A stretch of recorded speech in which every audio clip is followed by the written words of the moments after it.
Welcome to the Facilitators Deep Dive Podcast, your podcast on your way to facilitation mastery. Welcome to our deep dive, everybody. Today we're tackling Spencer Johnson's Peaks and Valleys. You know, it's all about navigating those ups and downs in work and life, and honestly, who couldn't use a little help with that, right? I mean, sometimes it feels like we spend most of our time down in those valleys. It really does, yeah. But what if we could figure out not even just how to survive them, but how to actually, use them to our advantage? That's what we're going to explore today. That's a great goal. Yeah. And it's fascinating how Johnson uses this really simple story. It's about this, a young man who's seeking wisdom from an old man living up on a mountain peak. Oh, okay. To illustrate some pretty profound psychological truths. You know, he's basically saying we're all kind of climbing our own mountains in a way. Yeah. You know, facing our own peaks and valleys. And it's not just about what happens to us, right? But it's about how we think and feel about it all. Exactly. That's what I find so interesting about this whole book. It's like, how much control do we really have over our experience? That is the question, isn't it? And Johnson, you know, he argues that we have way more control than we think we do. He really emphasizes the connectedness of the peaks and valleys. Yeah. Like how we handle the good times. It directly influences, the bad times that come after. Think about it. How often do we get all complacent or even arrogant when things are going well? Oh, yeah.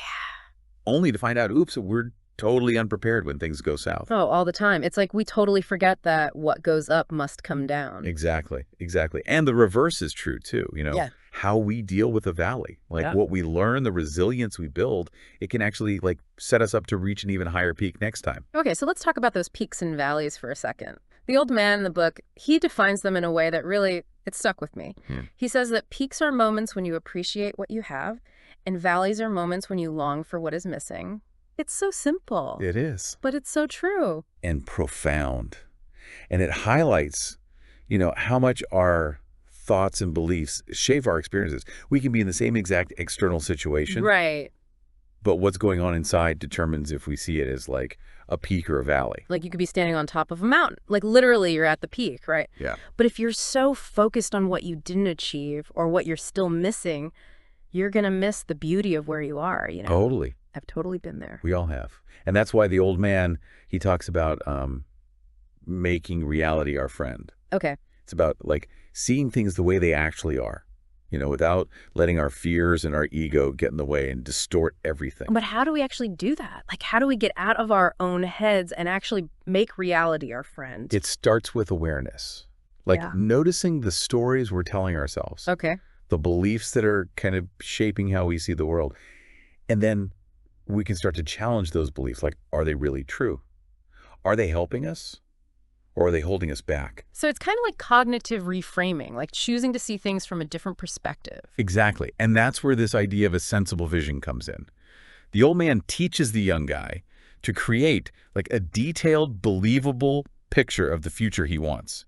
I'm kind of curious about this, though, because it's easy to fall into just wishful thinking. Right. Oh, I'm going to magically manifest $1 million in a beach house. Right. So how do we make it a sensible vision, something that will motivate us to actually do something? It has to be grounded in reality, actually possible.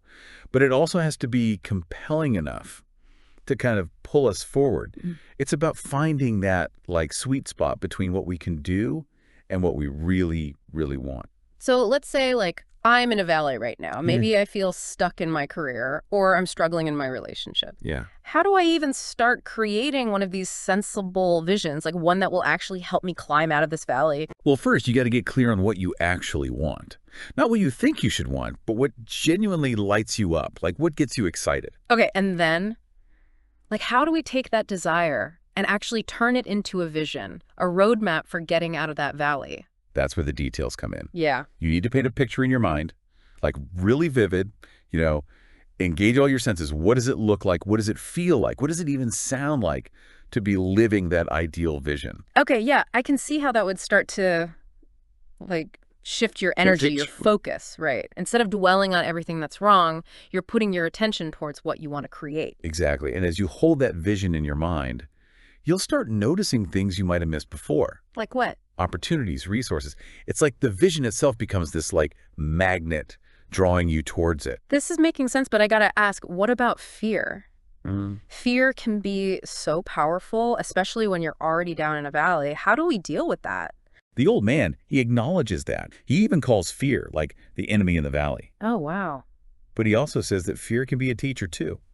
It can warn us about danger, help us make smart decisions. The key is to not let it paralyze us, not let it control our actions. So it's about noticing the fear, Yep, but not letting it run the show. exactly. Easier said than done, though, right? Especially when it feels like your whole world is falling apart. It is. And that's where this other big idea from the book comes in, getting outside ourselves. The old man, he talks about how focusing on helping other people, on being of service, it can actually shift our whole perspective and help us to get through hard times. It's like that saying, the best way to get out of your own head is to get into someone else's. Exactly. When we shift our focus from our own problems to the needs of other people, we tap into this different kind of energy, this more expansive, generous way of being. This is so insightful. It's like this whole peaks and valleys thing. It's not just about achieving success or avoiding failure, right? It's about cultivating a whole mindset, a way of being in the world Yeah. that lets us ride those ups and downs with a little more, I don't know, grace, resilience. You got it. It's about developing this inner strength, inner wisdom that lets us not just survive the valleys, but actually use them to grow and transform. We've covered a lot, but I feel like we're just getting started. There's so much more to unpack with peaks and valleys. What are some of the other things we'll be looking at? Well, we're going to be diving deeper into the actual strategies for managing the peaks and the valleys. Things like the importance of preparation, the dangers of getting arrogant when you're on top. Oh, right. And this really cool idea about turning valleys into opportunities for innovation and creativity. That sounds fascinating. I can't wait to unpack all that. But first, we're going to take a quick break. Stay with us. We'll be back with more insights from peaks and valleys in just a minute. And we're back with our deep dive into peaks and valleys. We've been exploring how we can kind of navigate those inevitable ups and downs that life throws at us with a bit more wisdom and a little more resilience. And I don't know about you, but I'm already finding some seriously practical stuff here. Yeah, it really is a simple book at first glance. Right? But it's got these really deep insights when you start to look closer. Totally. We were talking about, getting outside of ourselves. I think that's a great place to pick back up. Remember, the young man in the story, he goes to the old man for advice, initially, because he's struggling in his career and his personal life. Yeah. His relationships are a mess. Right. And he feels kind of empty, even though he's successful on paper. Yeah, he's reached this peak in his work, but inside he's a total wreck. There's this nagging feeling that, something's missing. Exactly. And this is where the old man's advice about focusing on service and love comes in. He tells the guy, stop dwelling on your own problems so much, Start thinking about how you can contribute to something bigger than yourself. But wouldn't that just be a distraction from his own issues? I mean, how is helping others going to fix what's going on inside him? That's the fascinating thing about this concept. It's not about ignoring our problems. It's about shifting our perspective. When we focus on being of service to others, we kind of tap into a different energy source, a more expansive way of being, which can actually help us see our own situation with a little more clarity. So it's not running away from our problems, but more approaching them from a different angle. Exactly. And Johnson gives us these really practical examples of how this works. So in the story, the young man starts by just doing more for his wife, listening to his son more, being more present and supportive with everyone. He also makes a conscious effort to be less arrogant at work, less boastful.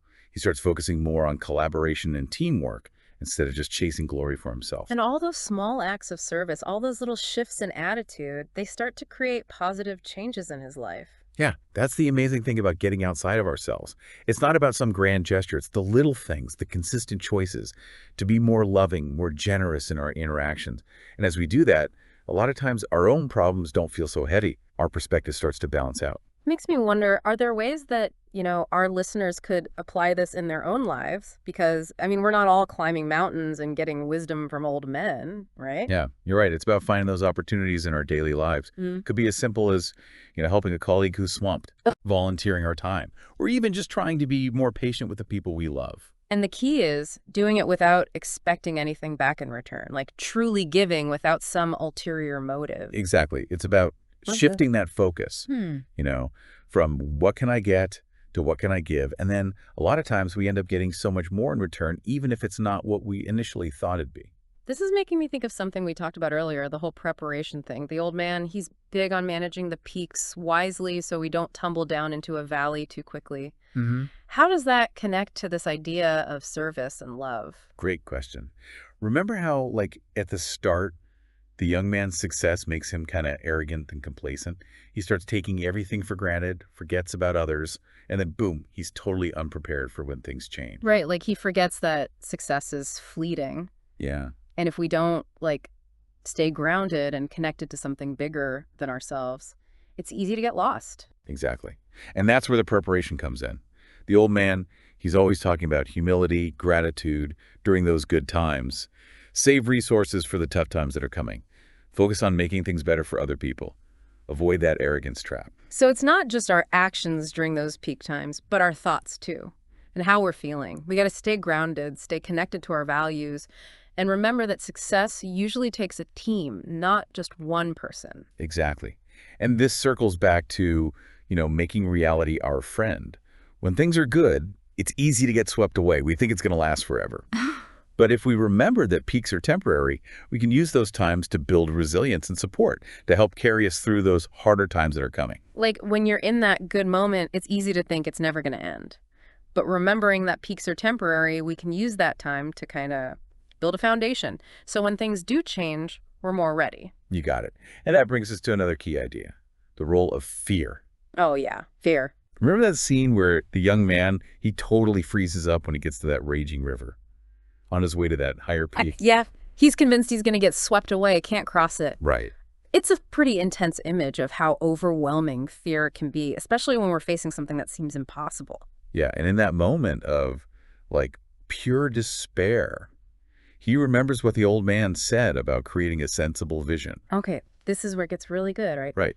He literally closes his eyes and pictures himself already on the other side of that river, standing on that peak, feeling all accomplished and joyful. Yeah. And as he holds on to that image, the fear starts to fade.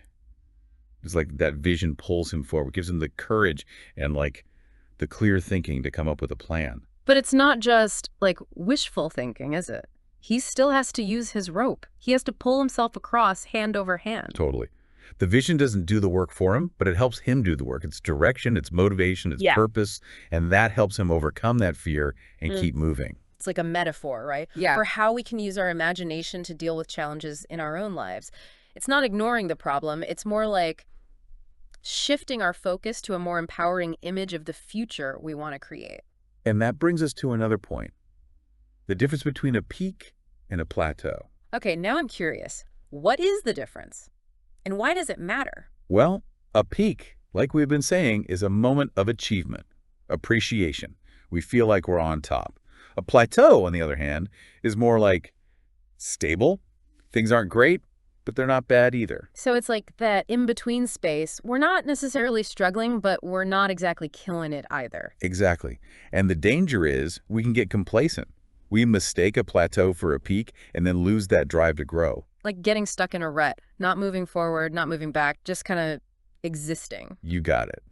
And that's why it's so important to recognize whether you're on a healthy plateau or an unhealthy one. Okay, how do we know the difference? Well, a healthy plateau, that's a time for rest, for thinking, for recharging, like taking a break from climbing to enjoy the view and get ready for the next push. An unhealthy plateau, though, it's marked by complacency, things staying the same, no clear direction. So it's all about like our mindset, our intention. Are we using this time to recharge for the next challenge, or are we just avoiding the climb altogether? Exactly. And the key is to be honest with ourselves. Why are we on this plateau? Are we really resting and regrouping, or are we just scared of what's ahead? This is making me think we need to regularly ask ourselves, am I on a peak, in a valley, or on a plateau? And if it's a plateau, is it a good thing or a bad thing? That's a great question to ask yourself regularly. And if we realize we're on one of those like unhealthy plateaus, the first step is admitting it. We got to see that we're stuck and we've gotten comfortable and we need to change something. But that's got to be hard. I mean, plateaus are comfortable, right? We're not facing any huge problems, so it's tempting to just stay there, even if it's not the best thing for us. Yeah, it can be really tempting to just chill on that comfortable plateau. But the book reminds us, true growth, true fulfillment, it comes from embracing those peaks and valleys. Plateaus are a part of the journey, but we got to use them wisely. Use them to reflect, recharge, and prepare ourselves for what's next. It's all starting to connect now. It's like this peaks and valleys thing. It's not just about the stuff we achieve, but also about what's going on inside us, our thoughts, our values, our relationships. You're absolutely right. And the book gives us so many practical tools and strategies for using this in everyday life. We talked about making reality our friend, that sensible vision thing, getting outside of ourselves and handling those peaks and plateaus the right way. But before we wrap this part up, there's one more thing I want to mention. Okay, I'm all ears. What else did the old man have to say? He talked about how important it is to share this wisdom with other people. Remember how both the old man and the young man, they decide to pass on what they've learned, to help other people handle their own peaks and valleys. Right, it's like they're both saying, hey, this is too good to keep to myself. This is meant to be shared, you know? It's about empowering others, about creating that positive ripple effect. Exactly. And I think that's a really beautiful way to lead into the last part of our deep dive today. It's like a reminder that we're all going through this together. By helping each other, sharing our wisdom, sharing our struggles, we can create a world where the peaks are even more fulfilling and the valleys aren't quite so scary. This has been an amazing look at peaks and valleys so far. So much covered, but there's still more to come. What awaits us in this final part? We'll see the young man actually put this wisdom into practice. He faces all these new challenges and learns even deeper truths about the nature of peaks and valleys. And we'll look at how all of this applies not just to our personal lives, but to work, relationships, even whole communities. That sounds fascinating. We'll be right back with the final part of our deep dive into Spencer Johnson's Peaks and Valleys. Don't go anywhere. Yeah. Welcome back to our deep dive, everybody. We're wrapping up our exploration of peaks and valleys today. And, we've been talking about all this wisdom from the old man, the young man's journey, and how we can apply these insights to our own lives, right? So we're in the last part of the story now, and things get, really interesting. Remember how the young man, after all his talks with the old man, he decides to climb an even higher peak? Yeah, and this time he's got a totally new understanding of the whole peaks and valleys thing. He knows how to make reality his friend, how to use that sensible vision to handle challenges. But, even with all that, he still hits some pretty serious valleys along the way. He does. Oh, yeah. Setbacks, doubts, moments where he's ready to just give up. Wow. It's almost like Johnson is reminding us, even with the best tools and the best strategies, life can still be tough. It's true. I mean, no matter how much you prepare, there are always going to be those unexpected things, For sure. And that's where real resilience comes in. Yeah. It's not about avoiding the valleys completely. It's about navigating them in a smart way, learning from them, and using them to grow. I love how Johnson doesn't try to make it all sunshine and roses. You know what I mean? He shows us that even someone who's really into this philosophy is still going to face tough times. It makes the story way more relatable.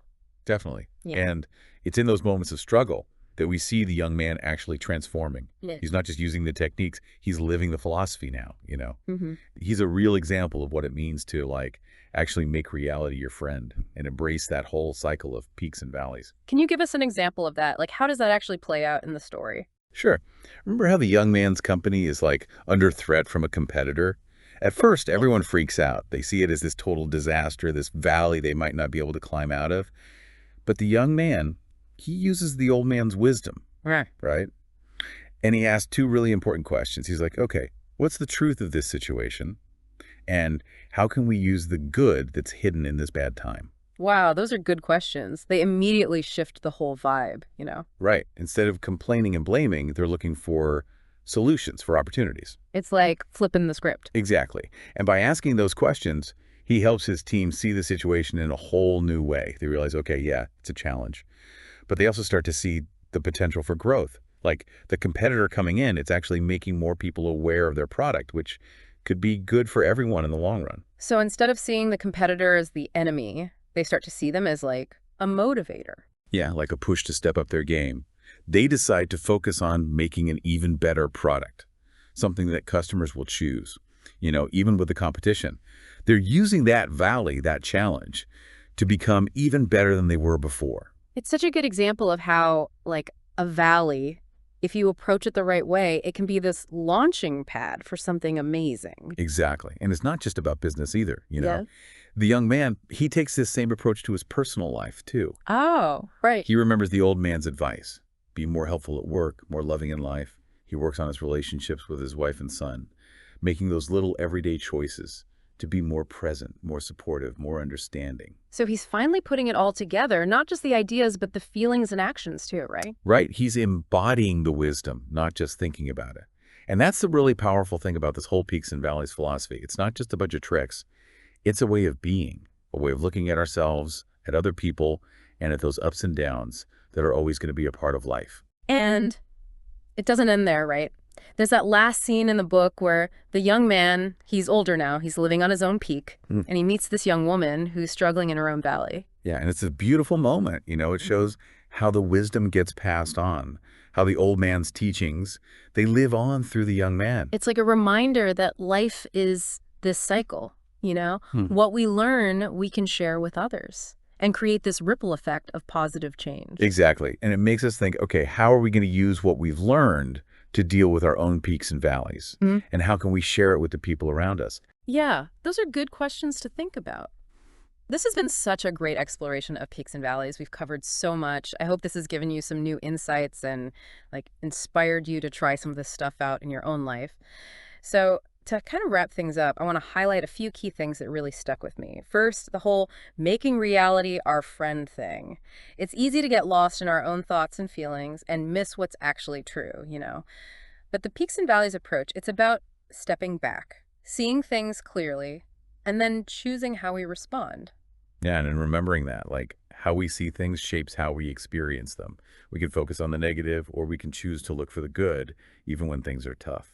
Second, that sensible vision idea. Like, we can actually pull ourselves towards a better future by, picturing what we want. It's not about ignoring the problems. It's about using our imagination to motivate us and guide us through the hard times. And making sure that vision lines up with what really matters to us, you know, our values, our true desires. And last but not least, the idea that, getting outside ourselves can be so powerful. Focus on helping others, on being more loving, instead of getting stuck in our own ego and fear. When we do that, it can create positive change, not just for us, but for everyone around us, too. I love that. And, it's not about trying to be happy all the time. Right. It's about embracing all of it, the good times, the bad times, and using it all to become better, wiser, stronger. This has been an awesome journey through peaks and valleys with all of you. We've just scratched the surface here, but I hope it's got you thinking about how you can use these ideas in your own life. Me too. And remember, you're not alone in this. Yeah. We're all climbing our own mountains, crossing our own rivers, and hopefully reaching for those peaks that make it all worth it. Thanks for joining us for this deep dive into peaks and valleys. Until next time, keep climbing. See you next time on the Facilitators Deep Dive Podcast, your podcast on your way to facilitation mastery. Until next time. See you then.